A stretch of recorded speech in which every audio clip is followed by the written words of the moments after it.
Hello everyone and welcome to the channel. In this video, I will show you exactly how to make Twitter private. First of all, open Twitter on your phone. Scroll down to refresh your feed. Click on your profile at the top left corner. Click on Settings and Support. Open Settings and Privacy.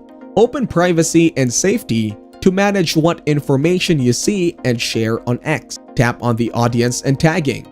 To protect your posts, you can only show your posts to people who follow you. If selected, you will need to approve each new follower. You can also protect your videos.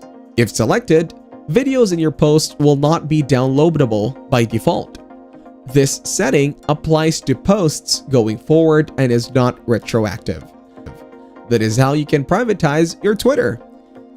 Thank you everyone for watching. Hope you got some value. Make sure to like the video and subscribe to our channel. Leave a comment down below and I will see you in the next one.